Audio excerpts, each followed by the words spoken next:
ఆంధ్రప్రదేశ్లోని ప్రజల అవసరాలు కష్టాలను తలించి వారు బాగుకై తప్పియాలంటే రాచై పుట్టాలి అంటారు.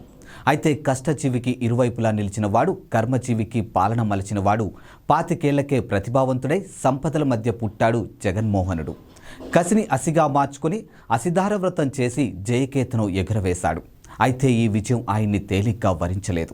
అందుకే ఓర్పుకి ఓదార్పుకి జగన్ అనే 3 అక్షరాల చిరునామా అయ్యాయి.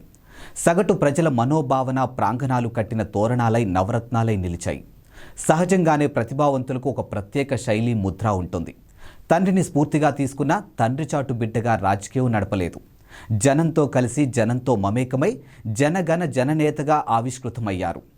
సమాజ చైతన్యానికి తెరలేపి సామాజిక చైతన్యం అంటే ఏమిటో చాటి చెప్పాడు.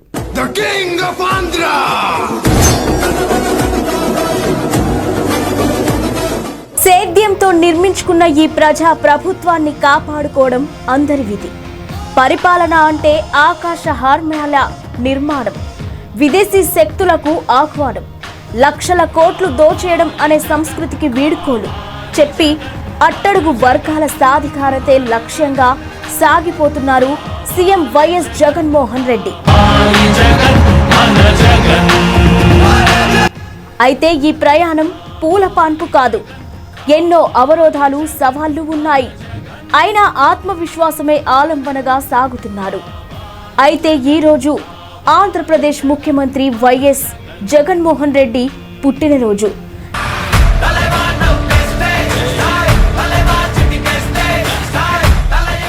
తమ ప్రియతమ నేత సీఎం జగన్ పుట్టినరోజు వేడుకలను వైసీపీ నేతలు, కార్యకర్తలు, అభిమానులు రాష్ట్ర వ్యాప్తంగా ఘనంగా నిర్వహిస్తున్నారు. ఇప్పటికే రాష్ట్రంలో అనేక ప్రాంతాల్లో రక్తదాన శిబిరాలను ఏర్పాటు చేశారు. అయితే ఈ ఏడాది జగన్ పుట్టినరోజు వేడుకల్లో భాగంగా పర్యావరణ పరిరక్షణకు ప్రాధాన్యత ఇచ్చేలా అనేక కార్యక్రమాలను చేపట్టారు.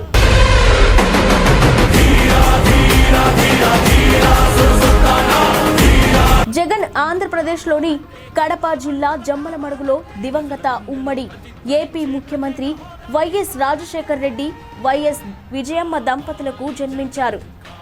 ఈయన హైదరాబాద్ సిటీ బేగంపేటలోని హైదరాబాద్ పబ్లిక్ స్కూల్లో ఇంటర్ విద్యాభ్యాసం చేశారు.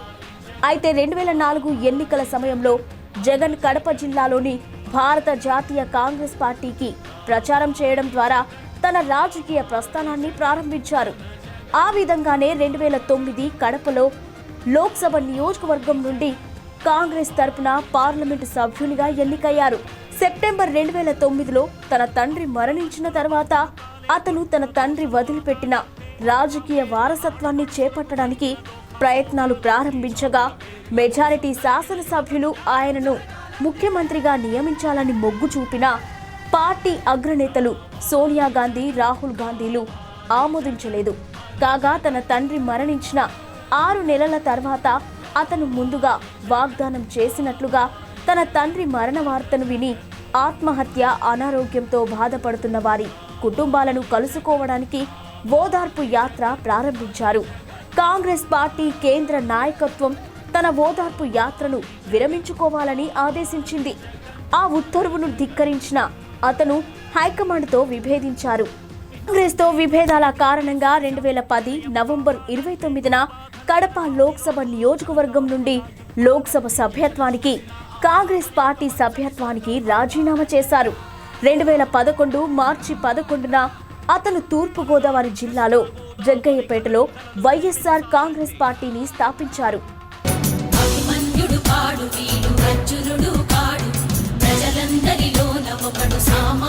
ఇక 2014 ప్రత్యేక ఆంధ్ర సార్వత్రిక ఎన్నికలలో తన రాజకీయ ప్రత్యర్థి చంద్రబాబు తెలుగుదేశం పార్టీ చేతిలో అతి స్వల్ప ఓట్ల శాతంతో పరాజయం పొంది ప్రతిపక్ష నేతగా అసెంబ్లీలోకి అడుగుపెట్టారు జగన్.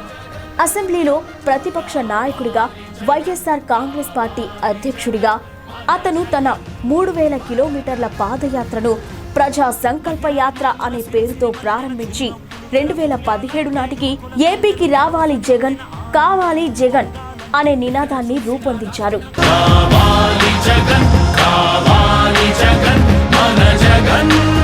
రాష్ట్ర విభజనకు సంబంధించిన విభజన హామీలను నెరవేర్చకపోవడం, ప్రత్యేక హోదాను ఇవ్వకపోవడంపై 5 ఏళ్ల పాటు టీడీపీ ప్రభుత్వంతో పోరాడారు. అనంతరం 2019 సార్వత్రిక ఎన్నికల్లో 175 శాసనసభ స్థానాలకు గాను వైఎస్ఆర్ కాంగ్రెస్ పార్టీ 151 స్థానాలు రికార్డు స్థాయిలో గెలిచి విభజిత ఆంధ్రప్రదేశ్ రెండో ముఖ్యమంత్రిగా వైఎస్ జగన్ ఎన్నికయ్యారు. అలాగే 2019 పార్లమెంటు ఎన్నికలో ఆ పార్టీ 25 లోక్సభ స్థానాలకు గాను 22 స్థానాలను గెలుచుకుని రికార్డు సృష్టించారు.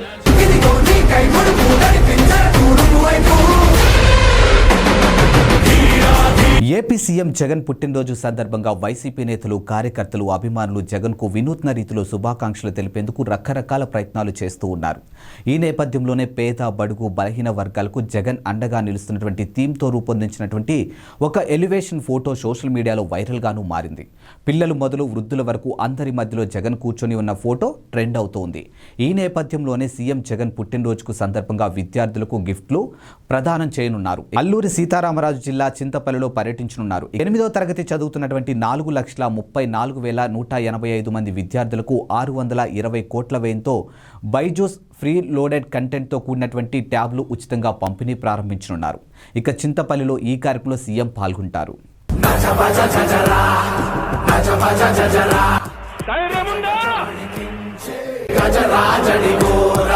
కార్యకర్తలు గ్రామాల్లోకి వెళ్ళినప్పుడు పలాని వాడు మా నాయకుడని కాలరేకి వేసుకొని చెప్పే పరిస్థితిలో ఆ నాయకుడు ఉండాలి.